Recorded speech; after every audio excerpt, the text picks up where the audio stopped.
Welcome to the Heroes of Cosplay Sanctuary. Subscribe to us on YouTube for weekly videos on cosplay fandoms, interviews, tips on how to build your cosplay brand, and of course always a safe space for you to share your stories, what motivates you to stay active in the community and contribute to our cause to bring cosplayers into this space.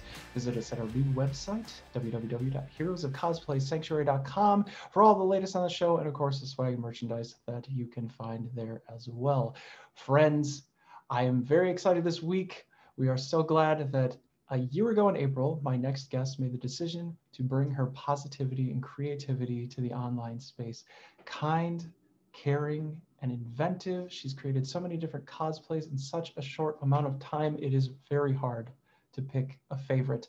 From Disney princesses to Marvel, DC, and the cartoons that you love and enjoy, the characters in the movies that inspire you, the editing and intensity match perfectly in every post. We're very excited to have our next guest, fantastic cosplayer, sharing cosplay model, and someone who also knows Kung Fu. Please welcome Morganite Cosplay to the show. Thank you so much for having me. I'm so excited to do this today. Yes, and I've been reading a little bit about you online, actually. JPX Cosplay, really talented cosplayer. He has a website. I will link to the show notes. Of course, you had a blog that recently came out, and you actually like escape rooms. I do. Yeah, I was trying to think of like, what other interests do I even have or have time for? Yes, I've done quite a few in the New Orleans area as well as Baton Rouge. Still looking to do more. I love puzzles, so it perfectly combines my love of puzzles and problem solving, and it's one of my favorite things to do, which is funny because I get really bad anxiety when I'm timed. So it's so it's always interesting. Somehow we always seem to make it out at the last second, but we make it out and we beat good. Yeah, I know it can be. I don't think I've ever successfully completed one, but they're so much fun. Oh, wow. Okay. Very cool. But yes, it's so wonderful to have you on the show. And I really wanted to talk about some of the things that you've been working on, all of your cosplays, of course, your origin in cosplay, how you became Morganite Cosplay. We first see you on Instagram in April of 2020, and you were cosplaying Esmeralda from Disney's Hunchback of Notre Dame. And I believe you are from Louisiana. I am, yes. I was born and raised here. So I've lived here. My parents still have the same house that I grew up in. A lot of times people that are from here usually stay here, and a lot of people, it definitely has that small town feel. You can go up to anybody, start talking with them, feel like you've known them forever. So that was a bit of a culture shock when I moved to the Midwest. People were more, Esmeralda was the first one that I posted. The Hunchback of Notre Dame has always been a super underrated Disney film for me. I remember watching it growing up, but I specifically remember when I went back and rewatched it when I was older. You are able to take in a lot of those really heavy themes that it brings out. It's definitely more of an adult film to me. And Esmeralda is definitely, she has always been a very special character to me, who's not necessarily a Disney princess, quote unquote, but an amazing, strong female character who is, just gorgeous and amazing design. So I thought it would be perfect to take some pictures of her in New Orleans. They actually did the world premiere here in New Orleans back in 1996, I think, ish. Whenever it came out. Yeah, so they had a big celebration, and at the time I was very young, so I don't even remember. But I've seen pictures of it, and I thought that was so amazing. So it was so much fun to do that and kind of dive right into the social media world of cosplay. And just your message and everything that you've done since has just been so wonderful. Love seeing the new posts come out on your feed. It's always just so much attention to detail. And of course, here on the show, we do believe that cosplay is for everyone. We want to make sure that we say that. And I do want to also let everybody know I'm wearing my contacts, and I just got them again. So if my eyes are red and I look tired, it's just because I'm getting used to the context. I do sleep normally, everyone. Just so you know, of course, people on the podcast won't notice any difference, but for the YouTube community, you'll just have to get used to me wearing contacts. It'd be very hard to wear my Dr. Fate cosplay if I hadn't got them back. So anything with a helmet is kind of a disaster. I just go blindly around cons and things. There were a couple of times that I really wanted to talk about a few deeper things and also the cosplays, but there were a couple of times years ago where you felt unworthy, that you weren't the size that you were comfortable with yourself, and I think that for many of us, myself included, that this is very relatable. Being someone myself who struggles to stay up or stay on track with training and nutrition. We've talked about it a little bit on the show previously, but just wondered if you would be able to tell us about your journey from then to now, and how cosplay has been something that's given you the opportunity to bring out your best authentic self. Yeah, absolutely. Weight has always been something that I've struggled with, even when I was younger. It's definitely been an up and down thing. I gain weight very easily. And so when I was in high school, I think it all stems from, I've always seen myself through this lens of very self-critical, always self-critical of myself.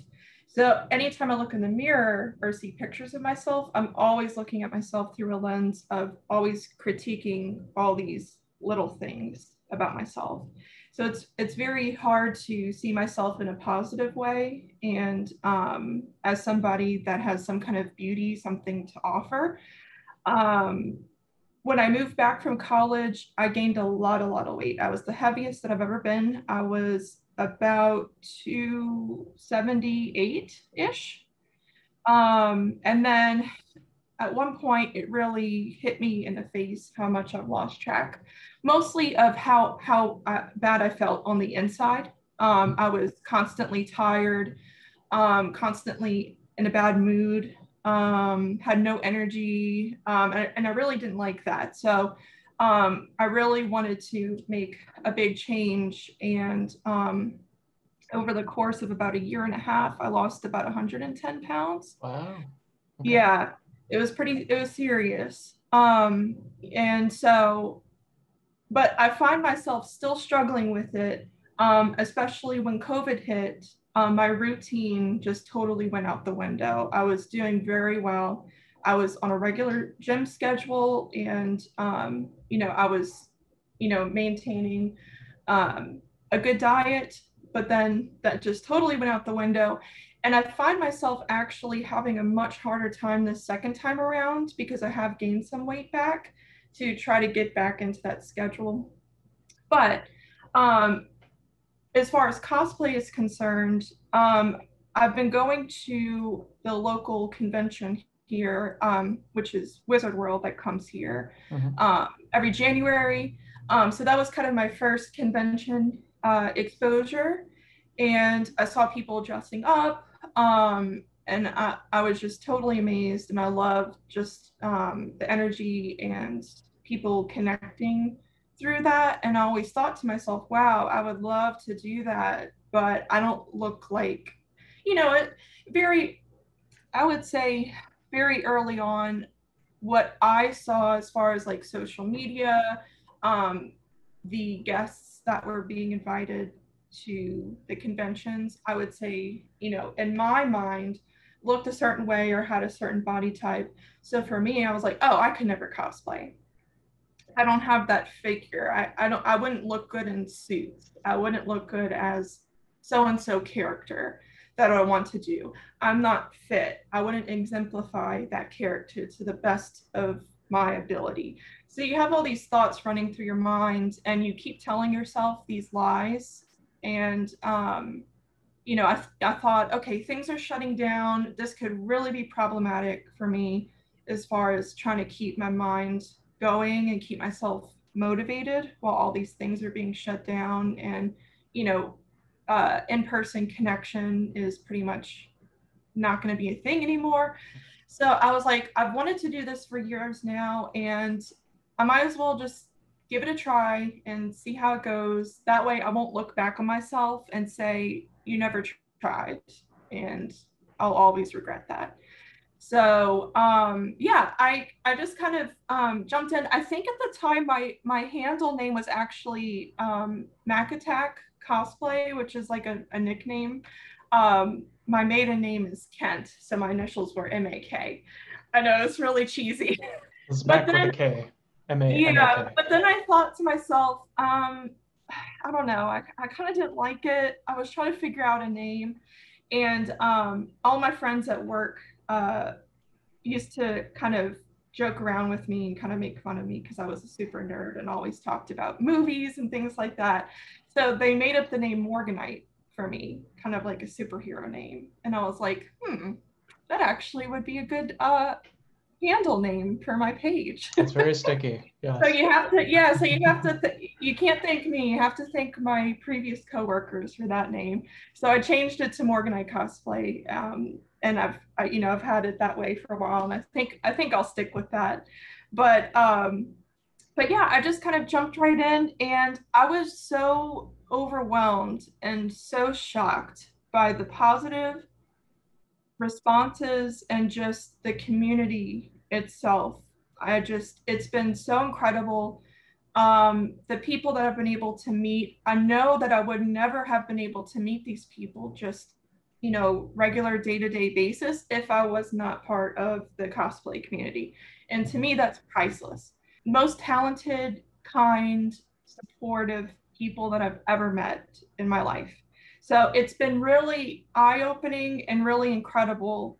And I'm so grateful for the people that have supported me and the people that I feel like are really good friends of mine now, even though I haven't met most of them in person yet, but I still feel like they're really good friends and I can talk to them about things and we can vent to each other and, talk about, whenever we're struggling with something and bounce ideas off of each other. I've learned so much from other people just reaching out. Hey, can you tell me how you made this or what materials you used? And 9 times out of 10, people are so giving and willing to help you with projects and just information. And it really has been unbelievable.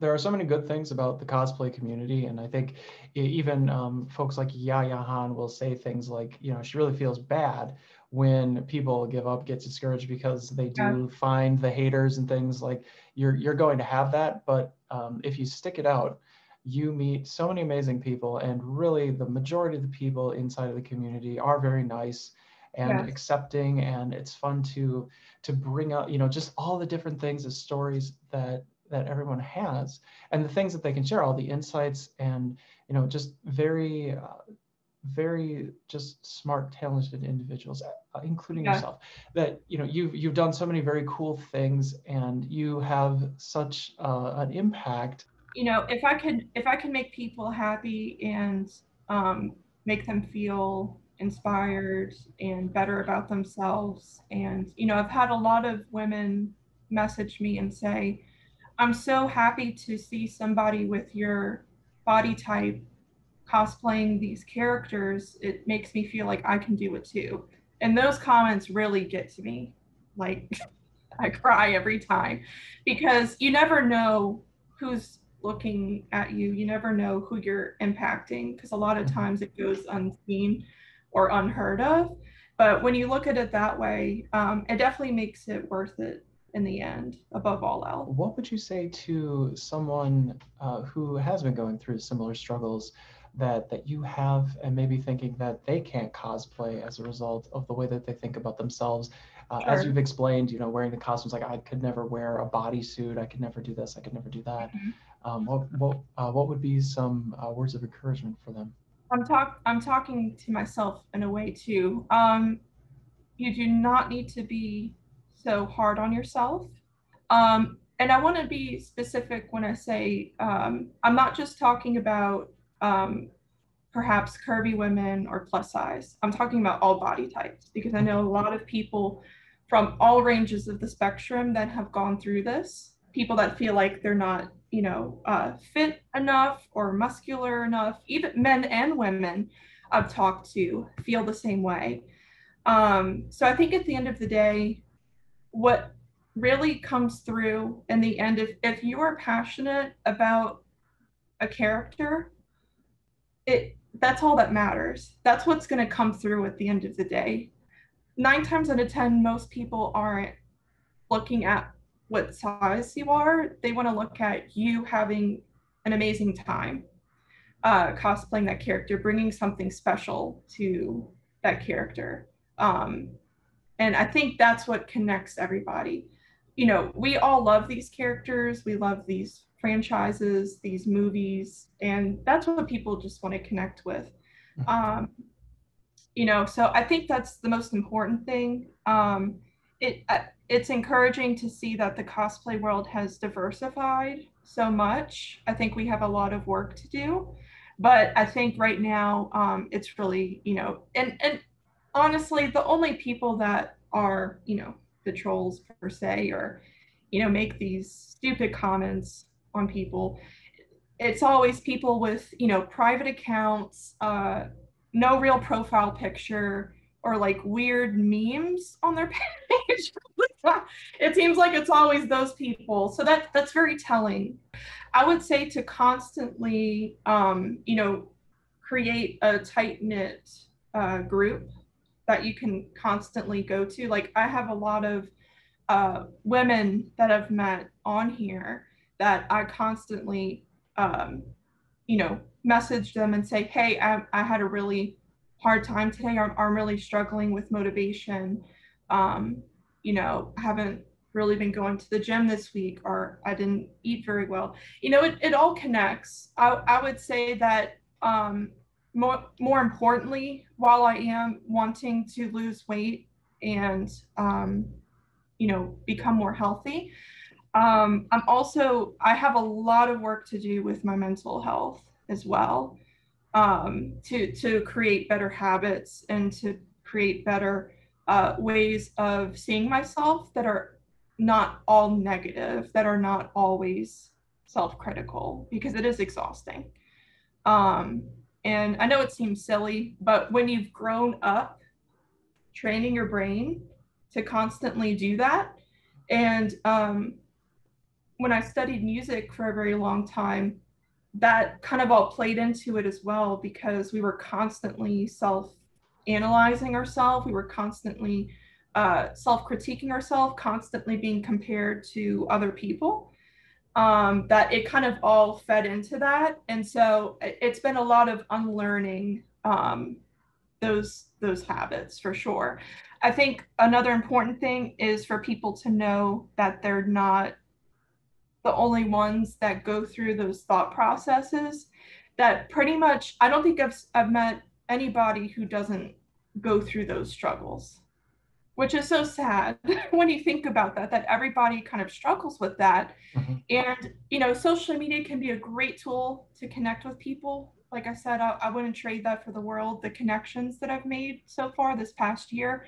However, you only see one side of people. You know, you see the touched up, you know, finished product most of the time with filters, blah, blah, blah.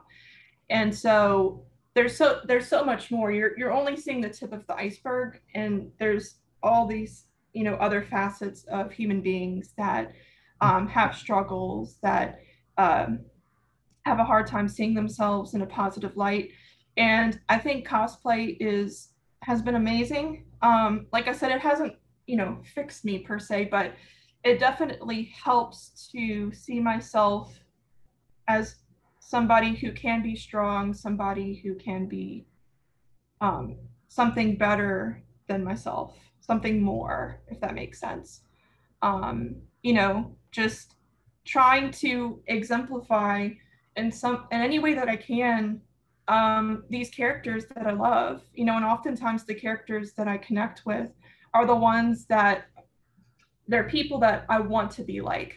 I'm not probably anything like them in real life, but I want to be that way, you know, want to be more confident, want to be strong, want to be more giving, want to be more compassionate, just all those things. It's very interesting always to think that so many people do struggle with it, especially in the community. Talk to several people who you would never guess by looking at their feed have issues with like body dysmorphia, things like that. And it's hard for me to like really process that, because the kind of content that comes out from so many cosplayers is just fantastic. I mean, they look great, they look confident, they look like a superhero in so many instances. And you know, you are absolutely no exception. You know that you're also just fantastic. um, we'll talk about cosplays here in just a moment, but really just wanted to reinforce, you know, those things that you're saying, that there really is a sense inside the community that, you know, a lot of people really just don't think that they're worthy or that they're enough for what they are trying to do.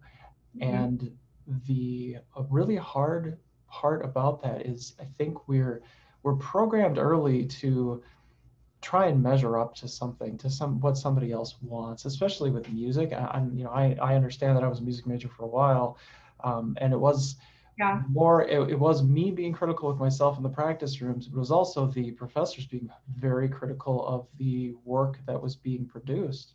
And Correct. you know, I didn't necessarily have the experience that I needed to really develop those skills, but I don't think I was going to find it with the people who were teaching it where I was either. So they Yeah. weren't necessarily there to encourage people who were trying so much as they were trying to weed out the people who really didn't have the Mhm. skill set. So that Yeah. can be, and that can be a really big shock, especially when you're like 18, 19 years old, Mhm. Mhm. and you're really, you know, you're being told maybe for the first time that there's something that you really just aren't good at. Correct. And you know, that sticks with you. You know, if I'm Yeah. not good at this, am I good at anything? Because this was a thing that I set out to do, right? So Exactly. with cosplayers, I would really hope and encourage them to enjoy the process. Like, you really have to want to learn, learn and experience what you're doing and connect with it. And that's, I mean, that's what cosplay is all about for me. I think for a lot of people. And I guess on a, you have created, and yeah, I know you have Rufio with you today. This I is a do. story. This is a story that involves Casper. You remade the scene from Lady and the Tramp. It's just fantastic post that you had. Of course, Casper was cosplaying Tramp, Yeah. and actually, and has a wonderful story himself. You created an incredible lady interpretation for that scene. How did you find the style that you wanted for the dress and everything else that went along with that cosplay? Would you Yeah. mind talking about that and how you set up the iconic scene from that Disney classic? Yeah. I don't know. I was just kind of sitting down one day and I was thinking about how much I really liked how um my Roxanne cosplay came out. And I'm like, what other Disney dogs or animals could I possibly do or personify? And I don't know why, but it just kind of hit me to think about doing Lady, mostly because I already had the red wig for Roxanne. So I was thinking about, oh, that would be perfect to maybe kind of do little pigtails to kind of make it look like her ears. And the color already works. And I'm like, oh, well, um, kind of look up some of the style and fashion from that time period that the movie set in. So that dress is from Amazon. I believe I tried to do, the least expensive option, and I was Mhm. like, okay, it needs more than a dress. I was like, oh, I thought about the like the little fur wraps that you can get and some gloves with some fur on. I don't know. I just kind of went a little crazy with it. And I really liked how it came out. And I said, oh, I'll get the blue collar. And I was like, oh, Casper would be so cute as Tramp because he pretty much is Tramp. We found him on the street and we took him in. So I was like, I gotta do the spaghetti scene somehow. So that was literally taken in my parents' backyard. They have like kind of like a gazebo thing. And I put, like a cloth on the table that they had back there. I made some spaghetti. I tried to practice with him because I said, "Oh, it would be so perfect if I could actually get him to grab the other end of the spaghetti noodle." Mhm. And so I started to kind of feed him the noodles a little bit so he could, because he was very confused. He didn't know what the heck was going on. And then I was like, okay. So I tried to put him in mouth and then try to get him to bite onto it. And he was so precious and he was so cute. He like, usually he chomps at things immediately, like a, crazy person. But in that instance, I remember he so gently grabbed on to the noodle and he sat there and we got the picture and it was just great. I'll It, treasure it that. really did. It worked out so well. People He don't was believe me when I tell them that it's real, like it's not edited. He actually did that with me.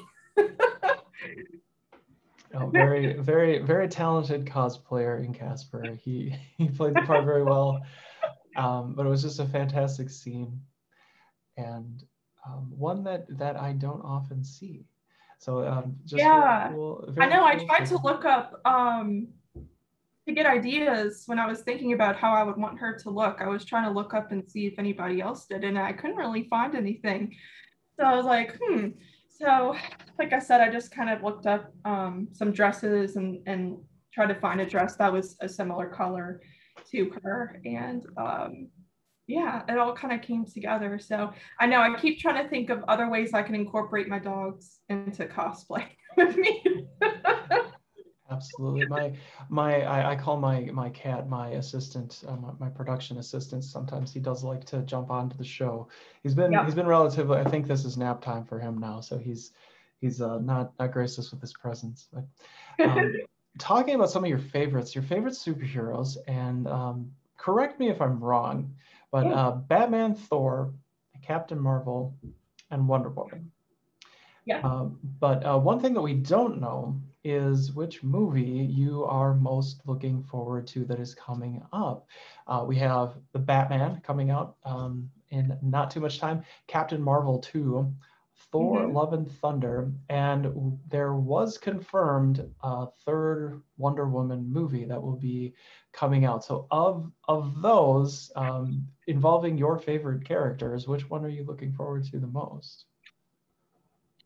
I guess I would have to say, I guess I would have to say Captain Marvel too, or the Marvels, like they're calling it. Mhm. I would say she's probably the most special to me. Um, Out of all of those, I think I guess I'm just itching for more content of her in live action films. We got her amazing movie. I really wanted to see more of her in Endgame because they hyped her up so much, and I mean, it was kind of a little bit of like a jaw-dropping moment, I but yeah, know, she was kind of just in and then gone. I Yeah. know. I mean, I get it, but at the same time, I'm like, if I had one problem with that movie, that would be it. But that's just the personal thing. But I'm just looking forward to having Miss Marvel in the universe now, and It's going to be a lot of fun. I think they're doing such a wonderful job so far with all the series that have been coming out, yeah. and with the recent Black Widow movie, of course, just really cool. Mm-hmm. It's I guess DC is again kind of lagging behind a little bit. We got a really great treat with the Zack Snyder Justice League, Mm-hmm. and with another movie, Wonder Woman 1984, which I would definitely want to talk a little bit more about with you, because you have an awesome Wonder Woman 1984 golden suit with wings that that are completely functional. Like it's just so cool to see all of that built up. And really a credit to anyone who attempts this cosplay. I've seen Susie Craig's cosplay created the golden suit, and it's just a Yeah. crazy build. There's so much detail. There's so much to go into it. It's probably something where Yeah. you really pull your hair out trying to figure out some of the mechanics of everything. But would really like to hear more about your creation of the Wonder Woman gold suit. It was very last minute, thrown together. Basically, the trailer came out kind of the beginning of December, I believe, and Wizard World was about a month away. It's the first weekend in January. and they came out with more photos of it, and I was like, I gotta figure out a way to do this somehow. At the time, there was very little footage, very little reference material, very little detailed photos to go off of. So basically, it was just kind of taking basic templates that I had and kind of just eyeballing it a little bit, especially with the corset. Basically, what I got was, I think at the time, nobody was making the base suit with the details and everything. So I ordered this gold spandex suit that I thought had like a chainmail pattern on it, but to my surprise, when I got it in the mail, it was actually filled with a bunch of holes everywhere. Oh, okay. Super breathable, but I was like, this could be interesting. So that didn't go as planned, but I just kind of, made it work. And then my lovely husband, he is very talented at making something out of nothing. So we tried to figure out a way to create a pulley system for the wings. So yeah, the wings took a long time. It was a lot of late nights cutting individual shards out of foam to glue on it. The frame of it is PVC pipe, and he connected it with this, metal string with hooks at the end so that I can pull it and they would extend. So looking back on it compared to what people have come out with since then, it's pretty laughable. But it was still really fun. A lot of people really appreciated the costume at Wizard World. And a lot of people thought I was Goldar. Oh. Yeah, I guess you yeah, I was might like, make that. I was like, not see my tiara or any, I mean, what? So yeah, and so unfortunately I accidentally hit a lot of people walking down Just the bumping in them with the yeah, PVC pipes. Yeah, and then people kept wanting to take pictures, so I kept trying to, maneuver to a space big enough to where I could extend the wings out, and I felt so bad because I accidentally hit people, and it was a bit of a disaster, but it was also really great. Again, it was put together very last minute. I have so much more to learn about foam building, and just I feel like looking back compared to how far I've come now, it's pretty crazy. So I think definitely one day I will try to go back and remake it now that there's so much more information out there. And Susie Crates, she's incredible. I love her so much. We've been able to connect and talk about materials and just things like that. I've learned so much from her. And yeah, she tells me all the time that she's trying to make the wings, and it's a very difficult process, and I commend her greatly for what she's trying to do, because it is definitely like it'll make you go crazy. Yes, it's fairly certain from the movie that that Wonder Woman did not create her own suit. she's way too calm and collected. I was so disappointed by how little screen time the suit got. Yeah, I feel like that was a slap in the face to the costume designer, because it's such gorgeous armor. Yeah, they worked really hard. Yeah. And I was just so thrown off by how little, it was in the film. So I hope, Wonder Woman 3 that might, come back, or I don't know. But yeah, it's incredible armor for sure. It felt a little bit like Iron Man 2. It was like, where's the suit? It's like 5 minutes. And that's all it is. Exactly. But yeah. It was really any time that that you put that much thought, and that everything worked, like just seeing things that work, with going to a con and seeing all the work that people put into things that move, like moving parts and lights, like those are just, it's so hard to get that to work, you know, when you're working with foam, and foam is not easy to work with. But yeah, when you look back and you see just how far you've come, you know, like, oh, this was, you know, this was like the first thing done. Look what I'm doing now. This is so cool. It's kind of rewarding in a way to do things like that. Yeah, it is, because you oftentimes look at what you're working on in the moment and you keep, you know, trying to figure something out and you can't get things to work and you get super frustrated.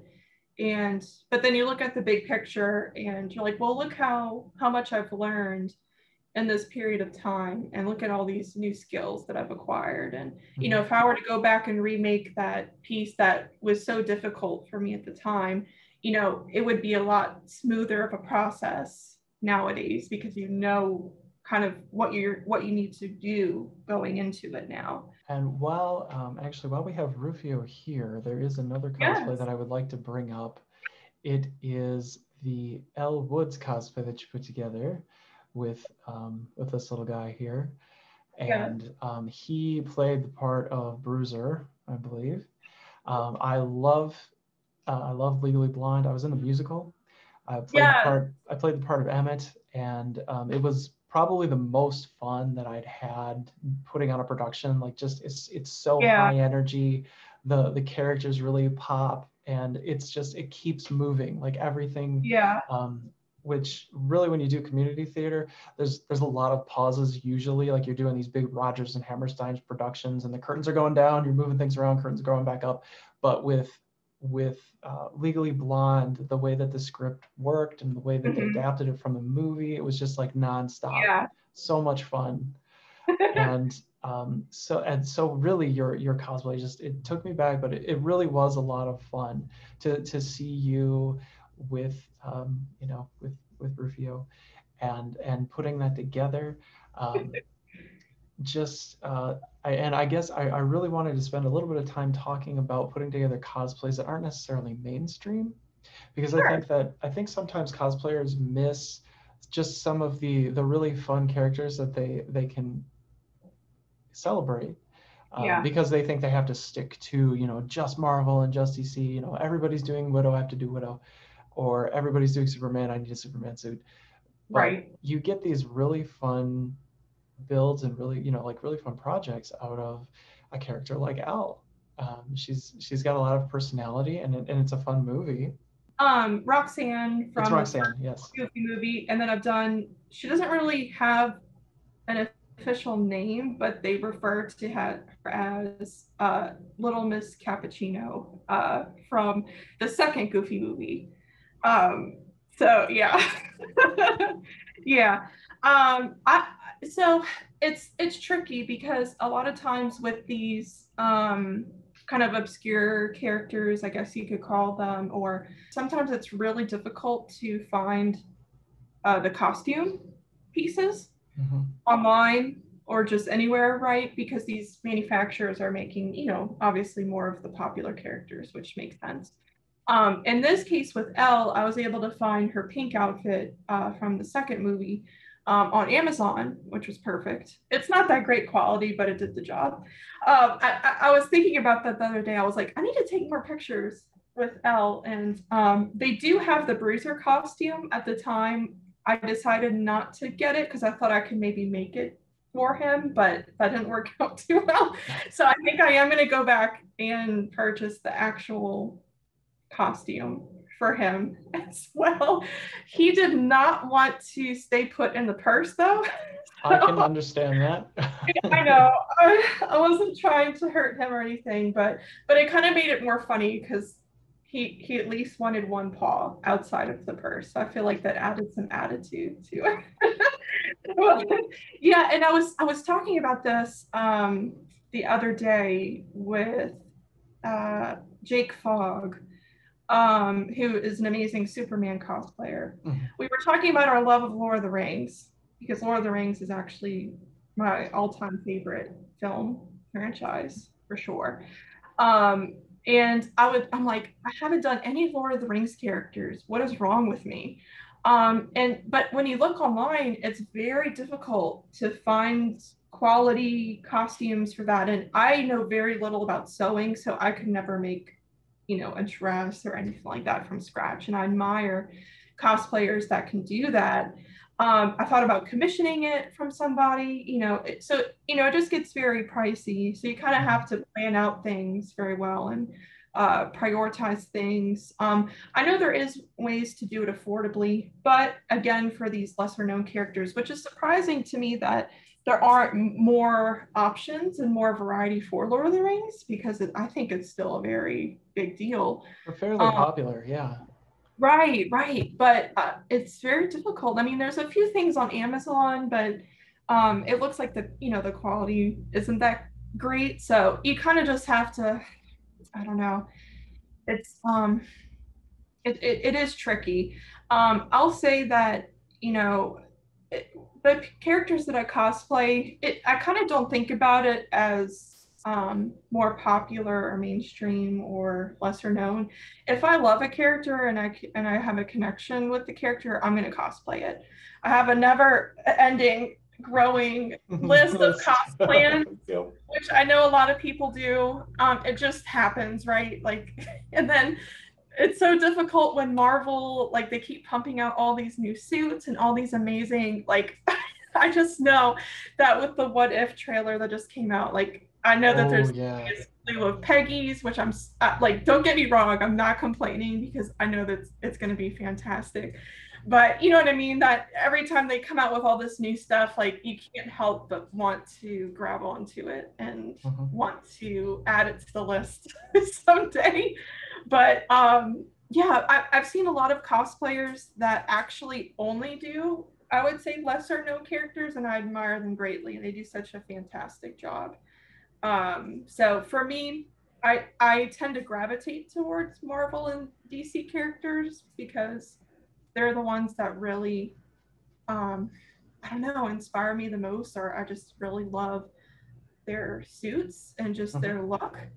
But there are a lot of untapped fandoms that I still want to do for sure. I mean, I haven't really done much Star Wars, which again is crazy to me because I love Star Wars. I'm like, what is wrong with me? So I don't know. I just keep I just keep finding myself going back, getting sucked back into Marvel and DC for some reason. So sometimes it's hard to break away from it. And then especially on social media, a lot of times I would say a lot of people get discouraged, myself included. You post this kind of obscure character, maybe a lot of people don't really know it very much, gets zero reach, gets, an eighth of the engagement that you would usually get with your usual characters. And so it's hard not to take that as, oh, well, maybe people don't like when I do these types of characters, or so you kind of fall into a trap of people pleasing sometimes, which is very easy to get into, because on one end you do want to feel like you're keeping engagement up with your followers and that you are constantly pumping out new things. But at the end of the day, the most important thing is to do characters, again, that you genuinely love, because no matter what, that's going to come through, right? If you do characters that you don't really actually care about, sure, you probably will look amazing, but there's something special about when somebody I can tell immediately when somebody has a special connection and a special love of even like a very obscure character, and that just comes through immediately.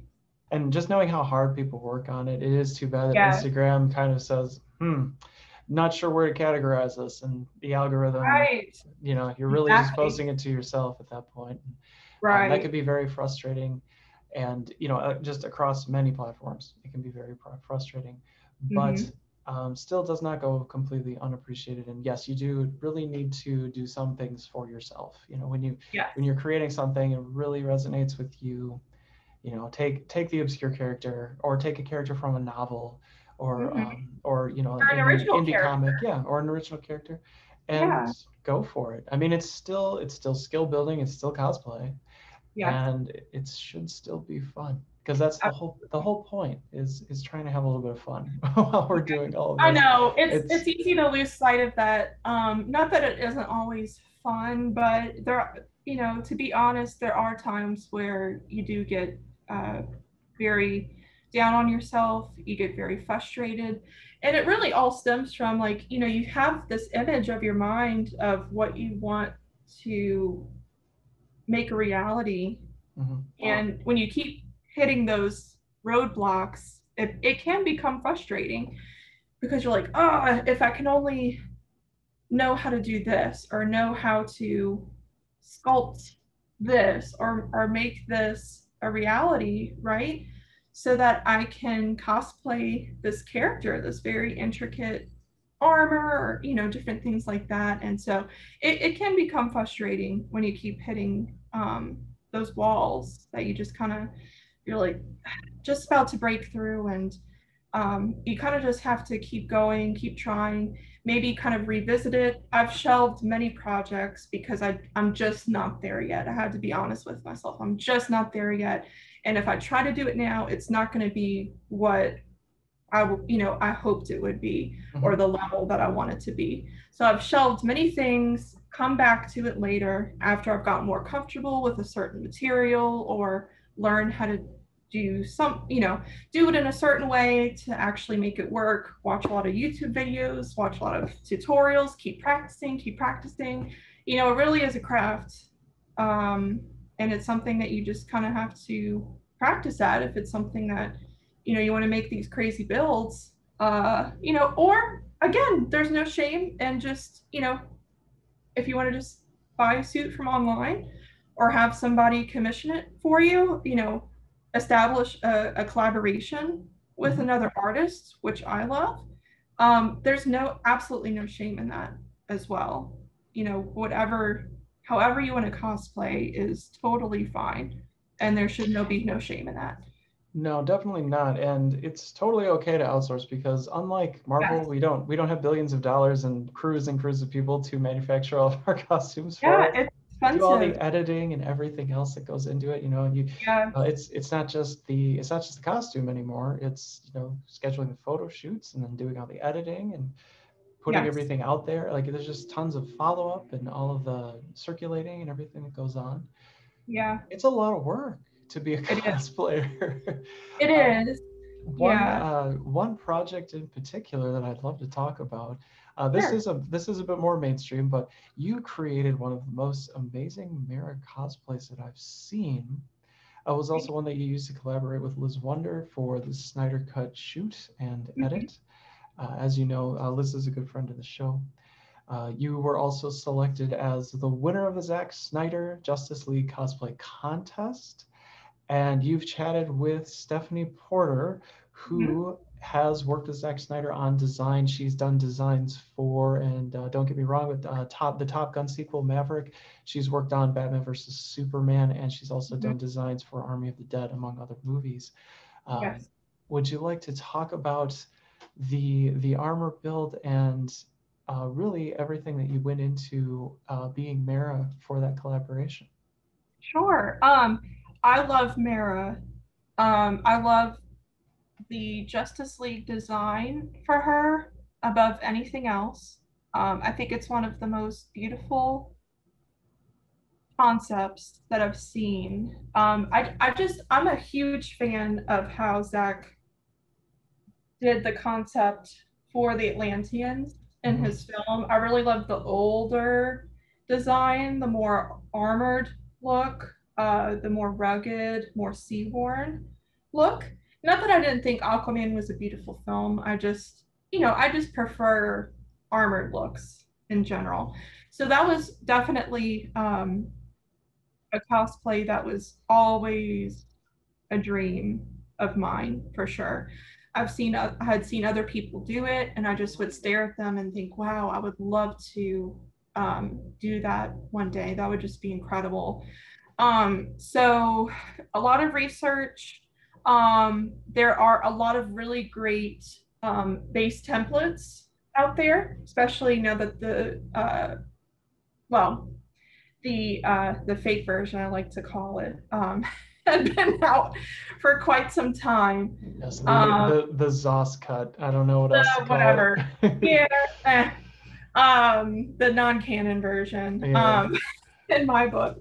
Um, and so there was a lot of really great resources, and like I said, several people had done it before I did it.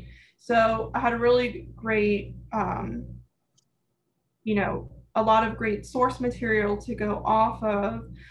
When I first made the armor in September of last year, I believe, um, I painted it. It was very green, very, very, very green. It's very difficult to color match from a movie because you don't really get to see. Oh, hey, Rufia. You don't get to see a lot of.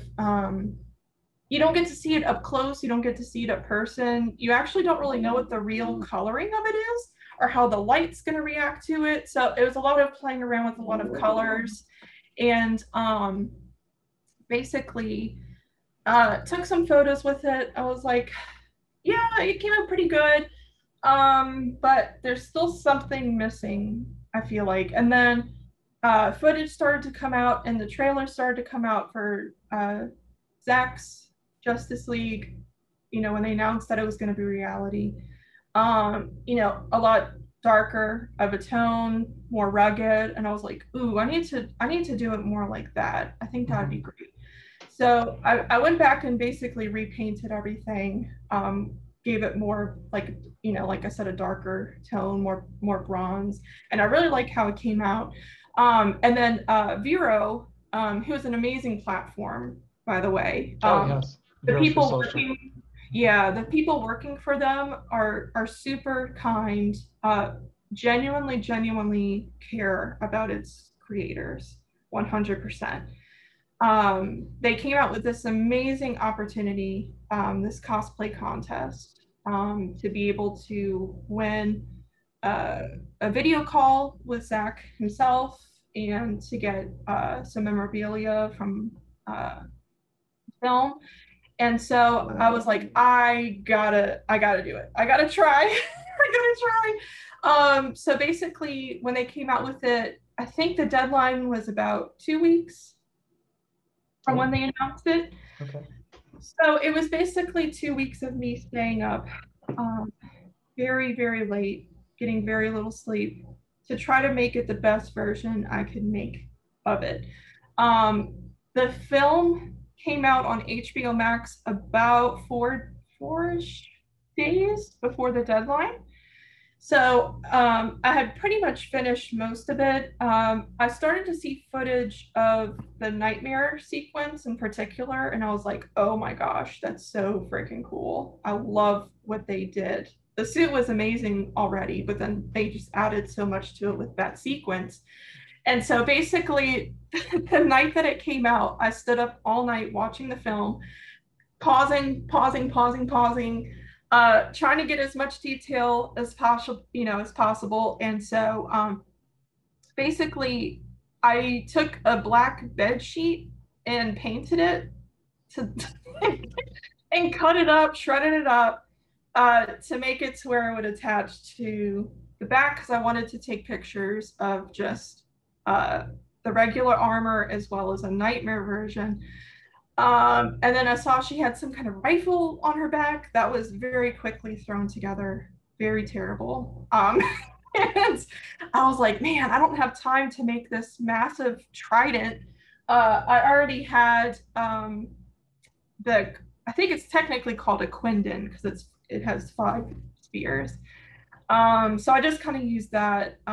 We went out and took some photos and yeah, I submitted it and I looked at everybody else that entered and I was like, there's no way. There's no way. All of these incredible cosplayers with this just I already had it in my mind that I wasn't going to win, but that I would have been proud of myself because I didn't just let that opportunity pass me by. And then I didn't try at least. And then somebody from Vero messaged me and they were like, hey, what's your email? We have some information for you. Don't tell anybody. I was like, oh my gosh, oh my gosh, oh my gosh. And they emailed me saying that I was one of the winners. And I think I was at work and I cried. Everybody was like, what is going on? And so I explained to them, they didn't know that I cosplayed, and they were like, oh my gosh. So yeah, it was pretty crazy. So yeah, they set it up for us, and we got to talk with Zach, who's incredible. Oh, he's wonderful. He really truly cares about his fans. Mm-hmm. You know, and he's just so cool. Like, it was just so easy we kind of just all felt like we were hanging out and just chatting. Like, yep, he's very chill. So yeah.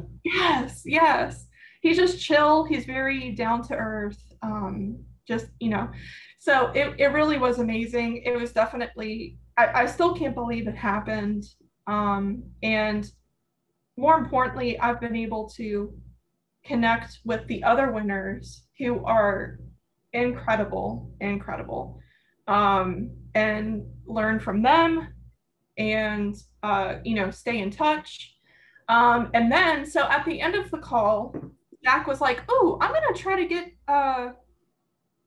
you guys on a video call with Stephanie. I think you would really like to meet her, and I think you guys could really have a really good conversation, because she pretty much goes through a lot of what you guys go through as cosplayers. We were like, what? Like, is he serious? We kind of were just like, wow, that would be cool, but there's no way. Oh, way. He set it up for us to be able to talk with her. And so we talked with her. She is so freaking cool. She kind of just basically talked to us about, because we were all asking, how would one get into the costume design business and working on films and production? Mm-hmm. And so, she kind of went into all that. She talked about a lot of the different materials that they use, which was very, very cool, very helpful. She got permission to show us pictures of them working on the actual suits in the costume shop, and she went into really great detail about how they made them work and just the practicality of it. Because we were kind of joking around about how, a lot of times as cosplayers, we only really care about looking cool. I can't sit down in my Mera suit. Like I can't move a certain way or it's done, right? Yep, like the armor doesn't. I have to take it all off in the bathroom. Like, different things like that. And so it was great to kind of talk about those things. And she's like, yeah, it's not that different for the movie suits. It's, can you lift up your elbow above your shoulder? And, different things like that. And so it's been incredible. She said that she does want to do another call with us, because there's a lot of things that she didn't have time to get into. Okay. Right now, I think she's working on a project right now, so she's very busy. Mm-hmm. So it's just been crazy. So it's been amazing to talk with her. Somebody that's in the industry, doing things that we could only dream about doing. And so I'm just so grateful to Zach for taking the time to make that connection for us, going above and beyond, anything that we could ever have asked for. It's just incredible. I'm so glad that they did decide to remake it and do it the way that it was intended, because Zach has done so many wonderful productions that have been related to comic books, and I like his version. I mean, 300 was probably the first movie I saw that he'd worked on, and Watchmen is still one of my favorite movies ever. He's such a visual, like his visuals are just so insane. And it was just night and day. I mean, you can tell that he actually gets what makes those individual characters so special, and giving them the backstory, giving them the screen time that they deserved, and giving them each their own special moments. Like, that's all that we wanted. And I'm so glad that they released it. It makes me sad, because there's so much more that he wanted to tell, other films following that. And we were able to go to Dallas where they have an exhibit of some of the costumes. And then they had a massive storyboard of Justice League 2, Justice League. I mean, so we just stood there reading it and we were just in awe. And it just is so frustrating to think that this might not become a reality. But we're going to keep fighting and we're going to keep supporting him. And that's all we can do. Hope that HBO Max or whoever picks it up, maybe. And, you know, Yeah, and I think at very least we will get a an animated version or a comic book storytelling, a storyboard telling yeah, of the, well, maybe not the rest of the story, but the continuation, which I'm looking forward to. I think it's going to be really cool.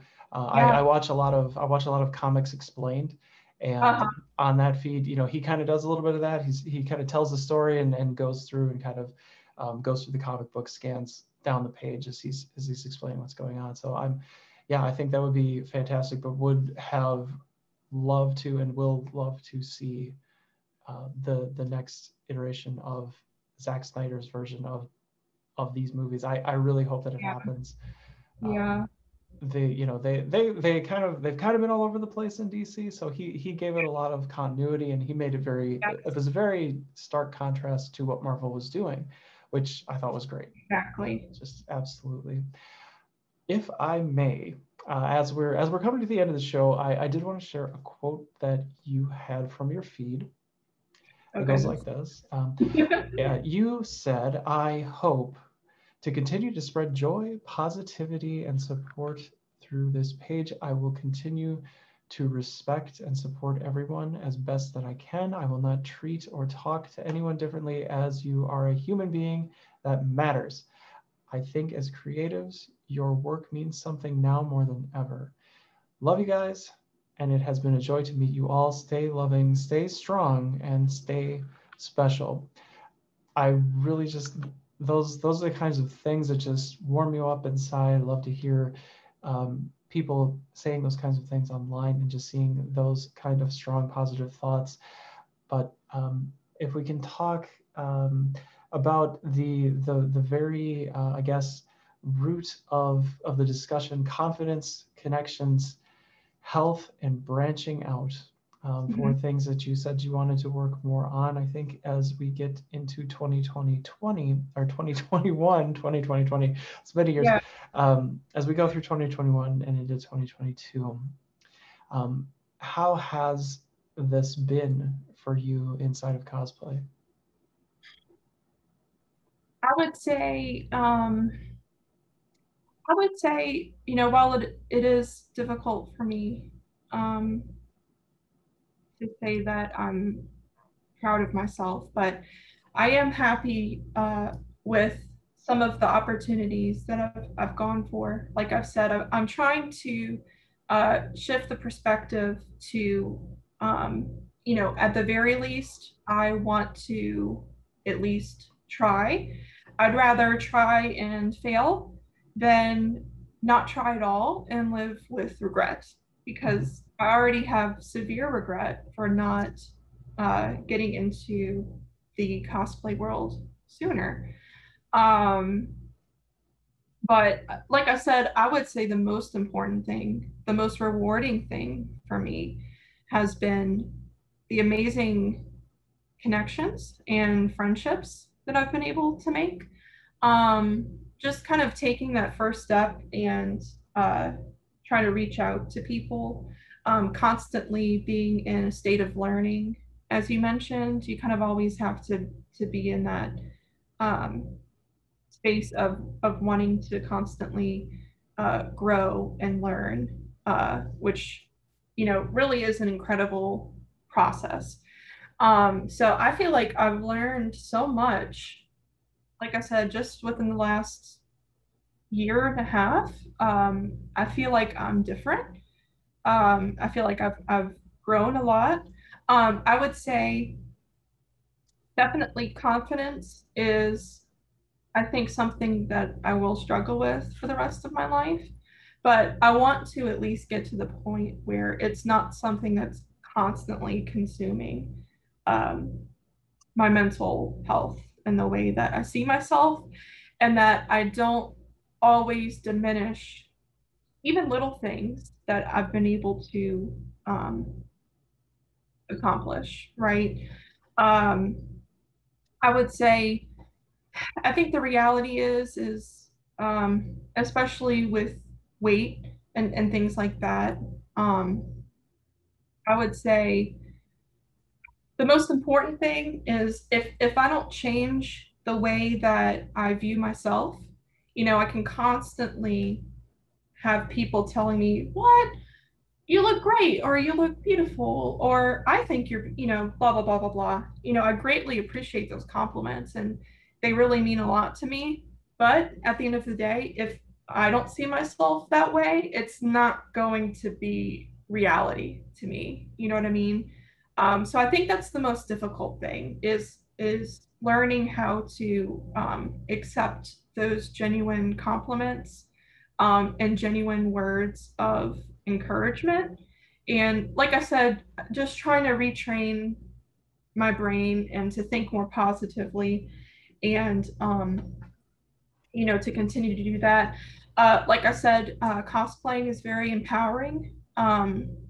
There's something about putting on those suits, there's something about transforming yourself into something totally outside of yourself that can make you look at yourself and think, wow, maybe there is something more to me. Maybe there is something um, that I have to offer to the world that's unique and special, and that can have um, a positive impact on somebody's life. I think that's pretty crazy to think about, especially with children. That always gets to me, when I'm at a convention and a little girl comes up to me. I always remember I was dressed up as Captain Marvel, and the cutest little girl, she had a Captain Marvel dress on. And when she saw me, she came up to me and gave me a hug. And that Oh. just, yeah, it's moments like that where it's like, wow, because they don't care, they just see you as their hero, so it really makes you think about the impact that you can have on somebody and the inspiration that you can have on somebody.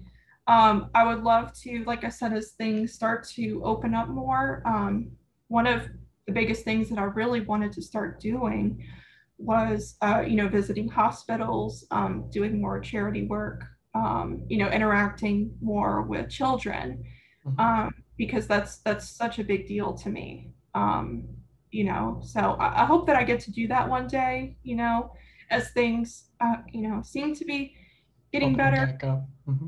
opening back up, they allow that to happen again, and try to, like I said, kind of do more um, in my local community, because I think those things are what keeps you going, and it makes it worth it in the end, for sure. And I guess that's one word that I would use to describe some of the things that you've done so far and the things that you'll be working on in the future. Just tremendous work, and really looking forward to seeing just the new things that you're going to be coming out with. Thank you so much for all that you've done, Morgan. Where can we find you and how can we support you online? Sure. So right now I'm mainly working on my Instagram page, but I also have a Vero True Social page, and more recently a Twitter page. Still learning each of those different platforms. Right now I don't have a Facebook page yet, but I also have a coffee page where people can support my projects. I do have digital prints personally signed by myself, that people can purchase to download. And all of that goes into materials and travel to conventions, all of those good things. It all goes back into cosplay. And everyone, please do find the notes and the links in the show notes to support Morgan in any way that you can. Please follow her online and do check out her Ko-Fi page if you can. Thank you so much again for being here today, Morgan, and Morganite Cosplay.